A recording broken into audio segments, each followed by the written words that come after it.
MP ఎన్నికలు సమీపించాయి. మరి ఇక్కడ అభ్యర్థిగా నిజామాబాద్ పార్లమెంట్ అభ్యర్థిగా బాజిరెడ్డి గోవర్ధన్ ఉన్నారు. అలాగే కాంగ్రెస్ పార్టీ నుంచి ఇప్పటికే ఎమ్మెల్సీగా ఉన్న జీవన్ రెడ్డి గతంలో ఎమ్మెల్యేగా బీఆర్ఎస్ అభ్యర్థి డాక్టర్ సంజయ్ చేతిలో ఓడిపోయారు. మళ్ళీ ఎంపీగా పోటీ చేస్తున్నారు. మరి కాంగ్రెస్ ఎన్నో హామీలు ఇచ్చింది. ఎన్నో హామీలు ఇచ్చినప్పటికీ కూడా మెజార్టీ హామీలు నెరవేర్చలేనిది ప్రజల్లో తీవ్ర వ్యతిరేకత కూడా ఉంది. మరి ఈ నేపథ్యంలో ఎన్నికల వేళ ఎంపీ ఎలక్షన్లు కొనసాగుతున్న వేళ ఎవరి కోటేస్తారు, ఏం జరగబోతోంది, జగిత్యాలకు జిల్లాకు సంబంధించి మెజార్టీ ఓట్లు ఎవరికి రానున్నాయి? ఎందుకంటే కోరుట్ల జగిత్యాలకు సంబంధించి బీఆర్ఎస్ అభ్యర్థులను ఇద్దరిని కూడా అఖండ మెజార్టీతో ప్రజలు గెలిపించారు. మరి ప్రజలు ఎటువైపు ఉన్నారు? ఒక్కసారి యువకులంతా కూడా ప్రస్తుతం మనతో పాటు ఉన్నారు. వారిని అడిగి తెలుసుకుందాం. ఎవరి కోటేయబోతున్నారు, ఏం మాట్లాడతారో ఒకసారి కనుక్కుందాం. జగిత్యాలలో యువత అత్యధికంగా ఉంది. మరి యువత ఓటర్లే ప్రధానం కాబోతుంది జగిత్యాల జిల్లాలో నిజామాబాద్ పార్లమెంట్ సెగ్మెంట్కి సంబంధించి. మరి చాలామంది యూత్ మనతో పాటు ఉన్నారు హోటల్లో, అలాగే వివిధ ప్రాంతాల్లో ఉన్న వారితో మాట్లాడించే ప్రయత్నం చేద్దాం. బ్రదర్, మరి ఎంపీ ఎలక్షన్స్ వచ్చాయి. ఎవరు ఇక్కడ అభ్యర్థులు ఎవరున్నారు, ఎవరు కోటైపోతారు? బీఆర్ఎస్ పార్టీకి అనుకుంటున్నా, బాజిరెడ్డి గోవర్ధన్ రెడ్డి గారికి. ఇక్కడ బాజిరెడ్డి గోవర్ధన్ అయితే నిజామాబాద్ పార్లమెంటు అభివృద్ధి జరుగుతుంది. బీఆర్ఎస్ ప్రభుత్వం అయితే ముందు పార్లమెంట్లో గలమిప్పి మన తెలంగాణని ముందటికి తీసుకుపోతుందని నా యొక్క నమ్మకం. అలాగే జీవన్ రెడ్డి గారు ఉన్నారు, కానీ ఆల్రెడీ ఇక్కడ ముందు ఎమ్మెల్యే సంజయ్ కుమార్ వారి చేతిలో ఓటమి పాలైండు. అతను జగిత్యాలకు ఎలాంటి అభివృద్ధి చేసింది ఏం లేదు. 40 ఏళ్ళ రాజకీయం అంటాడు, కానీ అతని ఇంటి ముంగ రోడ్డే సక్క దిక్కేసుకోలేడు. ఇంకా జగిత్యాలకు ఏం అభివృద్ధి చేస్తాడు? అతను ఏం అభివృద్ధి చేయడు. అలాగే బీజేపీ తరఫున అరవింద్ ఉన్నాడు. అరవింద్ ఏనాడు సుధా జగిత్యాలను పట్టించుకోలేదు, జగిత్యాలకు కూడా రాలేడు. అతని కార్యకర్తలు అతనికే అపోజిట్ ఉన్నారు. అతనికి ఎవరు ఓటేయదలుచుకోలేరు. అందరం కలిసి మేము అందరం మొత్తం బీఆర్ఎస్ వైపే ఉన్నాం. బీఆర్ఎస్ను అత్యధిక మెజార్టీతో గెలిపించుకొని ఈసారి పార్లమెంట్లో గలమిప్పాలని చెప్పి నా ఒక ఆలోచన. బాజిరెడ్డి సైడ్ వచ్చిండ్రా, ప్రచారం చేసి? బాజిరెడ్డి చాలాసార్లు వచ్చి ప్రచారం చేసిరు. మొన్న రేచిపల్లి బీర్పూర్ మండలంలో ప్రచారం జరిగింది. మీటింగ్లు జగిత్యాల మీటింగ్ జరిగింది, రైకల్లో జరిగింది, అన్నక్కల మీటింగ్ పెట్టిరు. కాంగ్రెస్ పార్టీ హామీలు చాలా హామీలు ఇచ్చింది కదా, అవన్నీ 420 హామీలు. అవి ఎలాంటివి కావు, ఏం లేవు. ఇప్పుడు 15 ఆగస్టు లోపు 2 లక్షల రుణమాఫీ ఎత్తా అని రేవంత్ రెడ్డి అంటుండు. అదంతా బోగస్. ఇప్పటికీ ఏం చేయలేడు. ఇది సుత బోగసే. ఇప్పటికైనా తెలంగాణ ప్రజలు ఆలోచించాలి. కాంగ్రెస్ పార్టీ అనేది 420 హామీలు ఇచ్చి గెలిచింది. అతను ఏం చేయడు. రేవంత్ రెడ్డి ఏం చేయడు, ఇక్కడ జీవన్ రెడ్డి ఏం చేయడు. వాళ్ళను చెంప మీద కొట్టినట్టుగా వాళ్ళని ఓటమి వేసిందే నయ్యం అనిపిస్తుంది నాకు. ప్రస్తుతం నిజామాబాద్ ఎంపీగా అరవింద్ ఉన్నప్పటికీ జగిత్యాల జిల్లాలో జగిత్యాల బీజేపీలోనే ఎంపీ అరవింద్కు సీనియర్లు తీవ్ర వ్యతిరేకతంగా ఉన్నారు. ఎందుకంటే ఆయన ఇక్కడికి వచ్చింది లేదు, సీనియర్లను పట్టించుకోలేదనేది జగిత్యాల బీజేపీ శ్రేణుల్లోనే తీవ్ర వ్యతిరేకత ఉంది. ఈ క్రమంలో బాజిరెడ్డిని గెలిపించుకుంటామని చెప్తున్నారు చాలామంది కూడా. ఇంకా యువత మనతో పాటు ఉన్నారు, మరొకసారి మాట్లాడదాం. బ్రదర్, మరి ఎంపీ ఎలక్షన్స్ వస్తున్నాయి, ఏమంటారు? ఇప్పుడు వచ్చేసి రైతుల పక్షపాతి ఇక్కడైతే ఇప్పుడు నేను ఒక రైతు కుటుంబం నుంచి వచ్చిన వాడిని కనుక ఇప్పటి వరకు 500 బోనస్ అన్నారు, దాని ప్రస్తావన లేదు. మరి ఇప్పుడే వెళ్ళి ఇంతకుముందు ఎలక్షన్లో రేవంత్ రెడ్డి గారు చెప్పారు, ఇప్పుడే వెళ్ళి రుణమాఫీ తెచ్చుకోమన్నారు. మాకు సంబంధించిన కుటుంబంలో కూడా రైతులు చాలామంది రుణం తెచ్చుకున్నారు, దాని ప్రస్తావన లేదు. ఇప్పటికీ మరి కరెంటు మీటర్లు, ఇళ్లల్లో మీటర్లు కరెంటు బిల్లు 200 యూనిట్ల వరకు ఉచితమన్నారు. దాని గురించి చాలామంది ఇప్పటి వరకు 70% 200 యూనిట్లు సబ్సిడీ లేని కుటుంబాలు చాలా మట్టుకు 70% ఉన్నాయండి. అదేవిధంగా ఏదైతే ఉందో ఇప్పుడు జగిత్యాలలో మాత్రం వచ్చేసి యువత బాజిరెడ్డి గోవర్ధన్ రెడ్డి గారు ఎంబటే ఉన్నారండి. ఇప్పటి వరకు బాజిరెడ్డి గోవర్ధన్ రెడ్డి గారి గురించి చాలామంది యువత మేము ముందటికి వస్తున్నాం. ఎందుకంటే ఆయన గెలవాలని అనుకుంటున్నాం. ఆయన గెలిస్తేనే ఈ నిజామాబాద్ పార్లమెంట్ అభివృద్ధి చెందుతుందని మేము నమ్మకంగా ఉన్నాం. బాజిరెడ్డి గోవర్ధన్ రెడ్డి గారు అత్యధిక మెజార్టీతో గెలవబోతున్నారు అనుకుంటున్నాం. పార్టీలకు అతీతంగా మా యువత మొత్తం రెడీ ఉందండి బాజిరెడ్డి గోవర్ధన్ రెడ్డి గారిని గెలిపించడానికి. రైట్. మరి పసుపు బోర్డు అన్నారు, 10 రోజుల్లో పసుపు బోర్డు తేకుంటే తాము రాజీనామా చేస్తామని చెప్పాడు. కానీ పసుపు బోర్డు లేదు, ఎటువంటి హామీ లేదు. కాంగ్రెస్ పార్టీ అయితే ఎమ్మెల్సీగా ప్రస్తుతం జీవన్ రెడ్డి ఉన్నారు, మళ్ళీ ఎంపీగా పోటీ చేస్తున్నారు. తాను ఎంపీగా గెలిస్తే ఎన్నో కార్యక్రమాలు చేస్తున్నారు, ఇలా రకరకాల హామీలు ఇచ్చారు. కాంగ్రెస్ పార్టీ హామీలపై ప్రజలు తీవ్ర వ్యతిరేకంగా ఉన్నారు. మరి ఏంటి, ఎట్లా ఉండబోతోంది? బీఆర్ఎస్కి ఇస్తామండి. యూత్ మాది బీఆర్ఎస్. ఆల్రెడీ ఇచ్చాము కాంగ్రెస్, కానీ ఫలితం లేదండి. మాకేం కూడా ఏం కనిపిస్తలేదు. 6 గ్యారంటీలు అన్నారు, 6 గ్యారంటీలు బొందలు పెట్టారు. మహిళల కన్నారు పాపం బస్సులు వాళ్ళు అవస్థలు వాళ్ళు చెప్పవసరం లేదు. అందుకని మా యూత్ అంది డైరెక్ట్ మేము బీఆర్ఎస్ అనండి. ఎందుకంటే మాకు ఫస్ట్ నుంచి ఉన్నది బీఆర్ఎస్ఏ కాబట్టి మేము అటే వేస్తామండి. ఈ కాంగ్రెస్కి వేయమండి మేము. ఇక బీజేపీ అంటారా అది ఏమన్నా అంటే మత పార్టీ అంటారు, లేకపోతే గొడవలు పెడతారు, ఆ ముస్లిమ్స్ హిందూ లొల్లి అంటారు. అనవసరంగా ఎందుకండి పాపం యువతకు పిచ్చోళ్ళని చేస్తున్నారండి వీళ్ళు. అనవసరంగా ఎందుకు అంత రిస్క్ తీసుకుని మన సొంత పార్టీ ఉండగా ఇక్కడ తెలంగాణ చేస్తే అయిపోతుంది బెటర్ అండి. అనవసరంగా వీళ్ళకు లొల్లి పెట్టేసి వాళ్ళేమో అభివృద్ధి అని జనాలను పిచ్చోళ్ళని చేస్తున్నారు, వీళ్ళేమో మతం అని జనాలను పిచ్చోళ్ళని చేస్తున్నారు. అభివృద్ధి చేస్తే కొంత చేసిరంటే కేసీఆర్ గారే చేశారు. వీళ్ళు ఎవరు చేశారంటే ఎవరు కూడా చేయలేరు. ఎవరున్నా సొంత పార్టీకి వాళ్ళ గురించి వాళ్ళే మాట్లాడుకున్నారు తప్ప అభివృద్ధిగా అది ఆ యూత్ గురించి కానీ ఎవరు కూడా పట్టించుకొని వేస్తే ఇవ్వలేరు. ఏమైనా చేసిరంటే పాపం పెద్ద ఆయన మన కేసీఆర్ గారు వేసిరండి. వీళ్ళు ఎవ్వరు కూడా ఏం చేయలేరండి. దయచేసి ఈసారి మేము ఖచ్చితంగా బీఆర్ఎస్కి ఇస్తామండి. మేము వేరే పార్టీకి కూడా వేయమండి. మొత్తంగా కాంగ్రెస్ పార్టీ అంటేనే కరెంటు కష్టాలు, మొత్తంగా కరువు కనిపిస్తోంది. ఏమంటారు మరి? కాంగ్రెస్ పార్టీ వచ్చిన తర్వాత పూర్తిగా కరెంటు కోతలు కనిపిస్తున్నాయి, నీళ్లు లేని పరిస్థితి ఎట్లా ఉంటారు? ఏమంటారు? ఈరోజు 6 గ్యారెంటీల పేరుతో తెలంగాణ ప్రజలను నయవంచడానికి గురి చేయడానికి కాంగ్రెస్ పార్టీ అబద్ధపు హామీలు ఇచ్చి మరి ఎన్నికల కంటే ముందు అరచేతిలో వైకుంఠం చూపించి ఇప్పుడు ఎన్నికలు అయిపోయిన తర్వాత కాంగ్రెస్ పార్టీ మొండి చూపు చూపిస్తుంది. తెలంగాణ కోసం తెగించి కొట్టాడినటువంటి కేసీఆర్ గారు మరి జాతీయ స్థాయిలో ఉద్యమం నడిపి ఆనాడు నీళ్లు నిధులు నియామకాల కోసం ఈ రాష్ట్రాన్ని సాధించినటువంటి కేసీఆర్ గారు మరి ఈ 4-5 నెలల లోపలనే ప్రజలందరూ కూడా తెలంగాణ ప్రజలు మరి కాంగ్రెస్ పార్టీ యొక్క నిజస్వరూపం తెలుసుకున్నారు.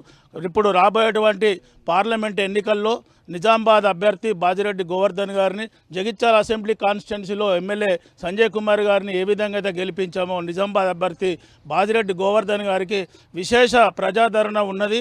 మరి ఇప్పుడు రాబోయే ఎన్నికల్లో ఖచ్చితంగా బీఆర్ఎస్ పార్టీ మరి అధిక మెజార్టీతో గెలుస్తుందని చెప్పి ఈనాడు ప్రజలు సిద్ధంగా ఉన్నారు. ఎందుకంటే ప్రజలకు ఇచ్చినటువంటి హామీలు ఒక్కటి కూడా పూర్తి స్థాయిలో నెరవేర్చలేదు. మరి ఇప్పుడు మళ్ళీ తర్వాత ఎన్నికలు అయిన తర్వాత కూడా మళ్ళీ ముఖ్యమంత్రి గారు అబద్ధపు ప్రచారం చేసుకుంటా ఇలా ప్రజలను మోసం చేసింది. కాబట్టి తెలంగాణ ప్రజలకు గతంలో ఉన్నటువంటి కేసీఆర్ గారి నాయకత్వంలో ప్రజల మీద మరి నమ్మకం ఉన్నది. వారి నాయకత్వాన్ని తెలంగాణ ప్రజలు మళ్ళీ కోరుకుంటారు.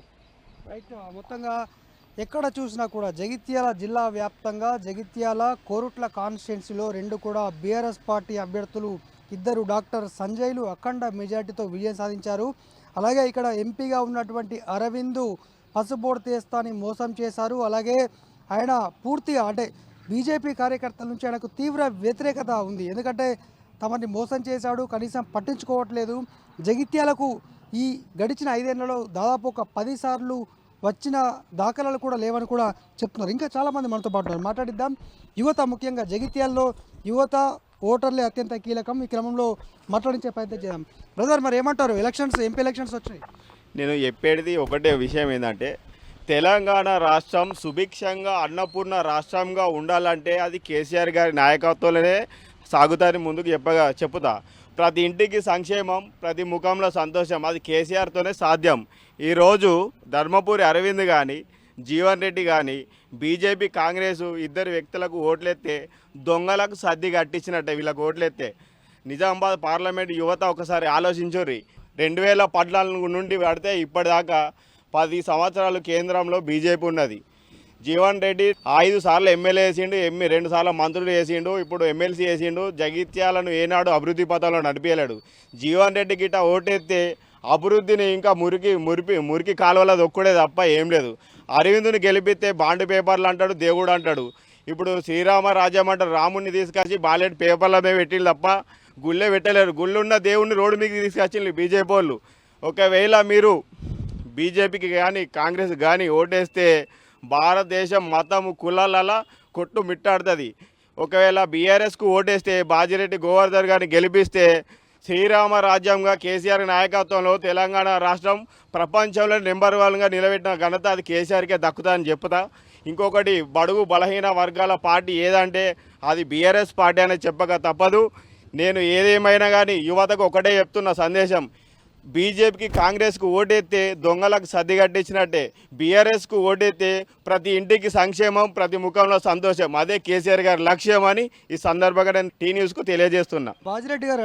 బాజిరెడ్డి గారు దాదాపు వారానికి ఒక్కసారి జగిత్యాల నియోజకవర్గంలో పర్యటిస్తున్నారు. మంచికి చెడుకి, పెళ్లిలకు, పుట్టిన కాడికి, చావుల కాడికి ప్రతి ఒక్క ఫంక్షన్లో మా మంచి చెడు తెలుసుకుంటుండు. మొన్ననే మా ఇంటికి వచ్చిండు, నేను ఒక దళిత బిడ్డను, మా ఇంటికి వచ్చి నా ఇంట్లో ఛాయ్ తాగిండు. మొత్తంగా పూర్తి స్థాయిలో అరవింద్ పైన తీవ్ర వ్యతిరేకత ఉంది. అలాగే కాంగ్రెస్ పార్టీ నుంచి ఉన్న జీవన్ రెడ్డి ఇప్పటికే ఎమ్మెల్యేగా పోటీ చేసి ఓడిపోయారు. గతంలో ఎమ్మెల్యేగా పోటీ చేసి ఓడిపోయినప్పటికీ ఎమ్మెల్సీగా ఉండగా కూడా తనకు మరీ 2 ఏళ్ల పాటు ఇంకా కాలం ఉన్నప్పటికీ కూడా ఆయన మళ్ళీ ఎంపీగా పోటీ చేసేందుకు సిద్ధమయ్యారు. ఈ క్రమంలో తాము ఖచ్చితంగా వ్యతిరేకంగా ఉంటాం, ఎందుకంటే ఆయన చేసింది ఏం లేదు, కాంగ్రెస్ పార్టీ ఎన్నో హామీలు ఇచ్చినప్పటికీ నెరవేర్చాలని చెప్తారు. ఇంకా చాలామంది ఉన్నారు మనతో పాటు, మాట్లాడించే ప్రయత్నం చేద్దాం. ఏమంటున్నారు మరి ఎట్లా ఎంపీ ఎలక్షన్స్ వచ్చి? ఇప్పుడున్న యువత కానీ స్టూడెంట్లు కానీ మన కాంగ్రెస్ ప్రభుత్వాన్ని కానీ బీజేపీ ప్రభుత్వాన్ని కానీ నమ్మేటట్లేదు. బీజేపీ ప్రభుత్వం వచ్చేసి మత రాజకీయాలు రెచ్చగొడుతుంది.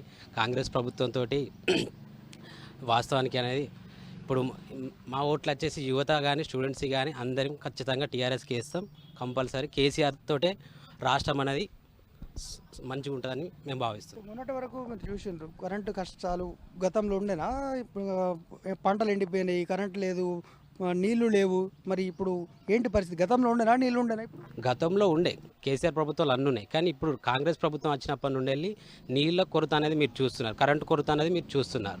ఇంకా చాలా ఇబ్బందులు మన రాష్ట్రం అనేది ఎదుర్కోవాల్సి ఉంటుంది కాంగ్రెస్ ప్రభుత్వంలో. ఇప్పటికైనా యువతరం కానీ స్టూడెంట్స్ కానీ ప్రజలు కానీ మేల్కొని టీఆర్ఎస్ ప్రభుత్వాన్ని గెలిపేయాలని మనస్ఫూర్తిగా కోరుతున్నాను. కేసీఆర్ అంటేనే రైతు బంధు, కేసీఆర్ అంటేనే దళిత బంధు, కేసీఆర్ అంటేనే రైతు పక్షాన ఉంటాడని ప్రజలు చెప్తున్నారు. ఈ క్రమంలో ఇంకా చాలామంది మనతో మాట్లాడేందుకున్నారు. మరి మాట్లాడదాం, ఏమంటున్నారు. ఇంకా ఇప్పటికే బీఆర్ఎస్ అభ్యర్థిగా ఉన్న బాజిరెడ్డి గోవర్ధన్ అనేక సార్లు ప్రచారం నిర్వహించారు, తమ దగ్గరికి వచ్చారని చెప్తున్నారు. యువత మాట్లాడించాం, అనేక మందితో మాట్లాడించాం, ఇంకా కూడా ఉన్నారు. ఒకసారి అడుగుదాం. ఏమైనా లబ్ధి ఉందిరా మరి కేసీఆర్ ప్రభుత్వంలో? బాగా దళిత బంధు వచ్చింది నాకు. నేను ఉద్యమకారుణ్ణి, ఒక ఎస్సీ మాదిగ బిడ్డను. కాంగ్రెస్ తర్వాత మొత్తం కొట్లాడుకుంటారు లేడీసు విపరీతంగా. వాళ్ళు ఏం పని లేదు, 24 hours కదా ఎక్కిపోటు అచ్చుడు. ఎటు పోతున్నావు అంటే ఊరికి పోతున్నాం, ఏ ఊరికి పోతే తెలియదు, ఎటు తిరుగుతూ తెలియదు. అది ఉన్నది పరిస్థితి. మరి ఎంపీ ఎలక్షన్స్ వచ్చినాయి, ఏం జరగబోతుంది? ఎంపీ ఎలక్షన్లో ఈసారి బాజిరెడ్డి గారు గెలవబోతున్నారు. జైత్యాల్లో చాలా మెజారిటీ ఇద్దామని మేము కోరికతో ఉత్సాహంతో ఉన్నాం యువత అంతా. నాకు కేసీఆర్ గారి వల్ల లాభం జరిగింది. బీసీ బంద్ వచ్చింది. నేను పుస్తకాల కులస్తుని. నాకు బీసీ బంద్ వల్ల నేను ఇంత చిన్న మా ఇంట్లో వాళ్ళకి వర్క్ అనేది జరగడం జరిగింది. దానివల్ల మాకు కంపల్సరీ ఈసారి బాజిరెడ్డి గారు ఎంపీ ఎలక్షన్లో గెలవబోతున్నారు జైత్యాల. మా కేసీఆర్ యూత్ అంతా చాలా పట్టుదలతో గెలిపియాలని అందరూ ఉత్సాహంతో ఉన్నారు. మహిళలు అయితే ఇంకా చాలా గత ప్రభుత్వం ఇప్పుడు వచ్చి 4 నెలలు జరుగుతుంది, ఎలాంటి ఏం చేయలేదు అని చెప్పి, ఒక ఓన్లీ ఆర్టీసీ బస్సు ఒకటే ఫ్రీ ఉన్నది, మిగతా ఏమీ లేదు అని చెప్పి మేము ఇంటింటికి తిరిగే క్రమంలో చెప్తున్నారు. ఇది ఒకటే లబ్ధి పొందాం, ఇంకేది లబ్ధి పొందలేమో అని. ఇక ముందు కాంగ్రెస్ ప్రభుత్వం గెలుస్తుంది అని అయితే నాకైతే ఆలోచన లేదు. మా జైత్యాల ఎంపీ ఎలక్షన్లో మాత్రం బాజిరెడ్డి అన్న కంపల్సరీ గెలుస్తాడు. జై బాజిరెడ్డి అన్న. भाई आपकी बार किधर वोट डाल दे? हम देखो, हम इससे पहले भी असेंबली इलेक्शन में केसीआर साहब को कार के निशान को वोट डाले, और अब के भी हमें सिर्फ बीजेपी के नाम पर डराया जा रहा, माइनॉरिटीज़ को, मुसलमानों को सिर्फ बीजेपी के नाम पर डराया जा रहा कि बीजेपी तुम्हारे जो क्या बोलते हैं तुम्हारे दुश्मन है, खुली दुश्मन है, तुम बीजेपी को वोट मत डालो, कांग्रेस को वोट डालो। कांग्रेस को क्यों वोट डालें? हम तेलंगाना में सेफ है अगले 10 साल से। तो वो क्या बोलते केसीआर साहब की क्या बोलते मेहनत और केसीआर साहब की क्या है बोलते काम की तरफ से जो लाइन आर्डर को जो मेंटेनेंस करे केसीआर साहब बहुत अच्छा मेंटेनेंस करे। इसलिए हिंदू मुस्लिम सिख ईसाई सब मिलजुल के रहे यहाँ 10 साल। हिंदुस्तान में लेवल में जो मुसलमानों के ऊपर जो जुल्म ज़्यादती हुई वो तेलंगाना में पिछले 10 साल में देखा नहीं गया। वो अच्छी तरीके से गंगा जमुना तहजीब से केसीआर साहब ने तेलंगाना में 10 साल चलाए। और आइंदा पार्लियामेंट इलेक्शन में भी हम कार के निशान को केसीआर साहब के नाम को वोट डालना चाह रहे हैं। कांग्रेस सिर्फ हमें डरा रही, बीजेपी को मत डालो, बीजेपी तुम्हारी दुश्मन है। अरे बीजेपी तो हमारी दुश्मन है। कांग्रेस भी 60 साल से हमें क्या की रही, खाली हमारे वोटों को इस्तेमाल करे, हमारे वोटों को इस्तेमाल करके हुकूमत में आए। हम मुसलमानों को क्या करे? 60 साल में मुसलमानों को कांग्रेस हुकूमत में क्या दिया? मुसलमानों को ठेले वाले, रिक्शे वाले, टांगे वाले, होटल वाले बनाने वाले कौन? किसकी जिम्मेदारी? हम 60 साल से किसको मानते हुए हैं? हम 60 साल से कांग्रेस को मानते हुए यहाँ आए हैं।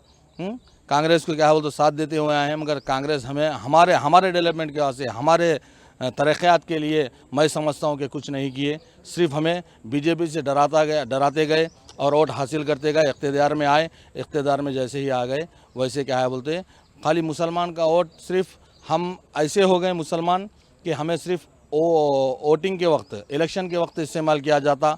उसके बाद हाँ, जैसे इलेक्शन हो गया वैसे कांग्रेस वाले हमें ले जाके अनाथ आश्रम में डाल देते, यतीम खाने में डाल देते कि भाई मुसलमानों तुम्हारा काम हो गया, तुम हमको वोट डाल दिए, हम इख्तियार में आ गए, बस तुम अब कोने में रहो। वैसा नहीं, केसीआर साहब पिछले 10 साल बेहतरीन काम किए हैं। मुसलमानों के ताल्लुक से रेसिडेंट स्कूल, शादी मुबारक होने दो, पेंशनर्स होने दो, पानी का होने दो, करंट का होने दो, हर चीज़ में क्या है तो केसीआर साहब ने मुसलमानों को साथ में लेकर बहुत अच्छा तेलंगाना, सुनहरा तेलंगाना की कोशिश की है। और हमें उम्मीद है कि आइंदा भी केसीआर साहब ही से बंगारो तेलंगाना क़याम हो सकेगा। ये आपकी हुकूमत से कुछ नहीं। आपकी हुकूमत ने क्या किया? 6 गारंटी 6 गारंटी बोले, 6 गारंटी में क्या करे हैं? मुस्लिम डिक्लेरेशन बोले, मुस्लिम डिक्लेरेशन के वास्ते आज से कुछ भी नहीं है इनके पास। फिर बताओ मुस्लिम डिक्लेरेशन के वास्ते क्या किया आपने? क्या क्या क्या क्या क्या तैयारी की है मुस्लिम डिक्लेरेशन के लिए? कौन है कैंडिडेट? बीआरएस कैंडिडेट कौन है वो देख लेंगे। तो बीआरएस कैंडिडेट हमारे बाजीरेड्डी गोवर्धन, हमारा जगत्याल नियोजकवर्गम है, पार्लियामेंट निज़ामाबाद पार्लियामेंट है। इसमें क्या है, हमारे बीआरएस कैंडिडेट बाजीरेड्डी गोवर्धन साहब है और हम मुसलमान पूरे माइनॉरिटीज़ बाजीरेड्डी गोवर्धन साहब को भारी मेजॉरिटी से कामयाब करेंगे इंशाअल्लाह। అన్న మరి ఎలక్షన్స్ వచ్చినాయి, ఎట్లా ఉండబోతుంది? ఎవరు కొట్టేస్తారు? బీఆర్ఎస్కి వేద్దాం అనుకుంటున్నాం. ఎందుకంటే 420 హామీలు ఇచ్చారు, ఇప్పటివరకు ఒక హామీ కూడా నెరవేర్చలేరు. ఒక బస్ హామీ తప్ప ఇవరకు ఏ హామీ కూడా నెరవేర్చలేరు. ఖచ్చితంగా ఈసారి బీఆర్ఎస్నే గెలిపిద్దాం అనుకుంటున్నాం. ఎవరున్నారు అభ్యర్థి? ఎవరు మీకు? అభ్యర్థి బాజిరెడ్డి గోవర్ధన్ రెడ్డి అని నిజామాబాద్. చూసి ఎప్పుడైనా వచ్చారు ఇక్కడికి? వచ్చారు, ఈసారి మొన్న మీటింగ్లో 2-3 సార్లు మీటింగ్లో కూడా వచ్చారు. ఆ క్యాండిడేట్ కూడా వెల్ క్యాండిడేటే, 4 సార్లు ఎమ్మెల్యే గెలిచినని చెప్పారు. ఓకే క్యాండిడేట్, ఖచ్చితంగా బీఆర్ఎస్కే గెలుతుంది. బ్రదర్ ఎలక్షన్స్ వచ్చినాయి, ఎట్లా ఉండబోతుంది? మరి ఎవరు గెలుస్తారంటారు? నిజామాబాద్ పార్లమెంటులో ఖచ్చితంగా కారు గుర్తే గెలుస్తుంది. మొన్న ఈ సెగ్మెంట్లో 3 సెగ్మెంట్లు ఖచ్చితంగా అసెంబ్లీ స్థానాలు వచ్చినాయి కాబట్టి ఖచ్చితంగా హోప్ ఉంది. 7 సెగ్మెంట్లో 3 కేసీఆర్ కాబట్టి ఖచ్చితంగా కారు గుర్తే గెలుస్తుంది. మా ఓటు కూడా కారు గుర్తుకే. చూసిండ్రా బాజిరెడ్డి వచ్చిండ్రు ఎప్పుడన్నా? వచ్చిండు, ఆయన అందరికీ తెలుసు, పరిచయమే. చాలా తిరుగుతూ ఉన్నాడు, అన్ని గ్రామాలు తిరుగుతూ ఉన్నాడు మొన్న నుండి. బ్రదర్ ఎలక్షన్స్ వచ్చినాయి, ఎట్లా ఉండబోతుంది? నేను బీఆర్ఎస్ పార్టీకే ఉండబోతుంది. నేను చచ్చిపోయేంతసేపు కేసీఆర్ బాబుతోనే ఉంటా, కేసీఆర్కి వేస్తా ఓటు. ఎందుకు మీకు ఏమన్నా లబ్ధి పొందినరా మీరేమన్నా? నాకు కేసీఆర్ దళిత బంధు ఇచ్చాడు, మన ఎమ్మెల్యే సంజయ్ అన్న ఇచ్చాడు. ఏం తీసుకున్నారు దళిత బంధు తోటి? ఎట్టిగా కార్తో మా కుటుంబాన్ని మేము పోషిస్తున్నాం. వచ్చిండ్రా ఇక్కడ ఎమ్మెల్యే ఎవరున్నారు? అభ్యర్థి, ఎంపీ అభ్యర్థి ఎవరున్నారు? గోవర్ధన్ రెడ్డి. కలిసిండ్రా ఎప్పుడన్నా? చూసిండ్రా? కలిసినాం. మొన్న ఒక్కరోజు కలవంగానే తెల్లారితో బాబు అని నా పేరు వాళ్ళకిండు, ఒక్కసారి చెప్పగానే.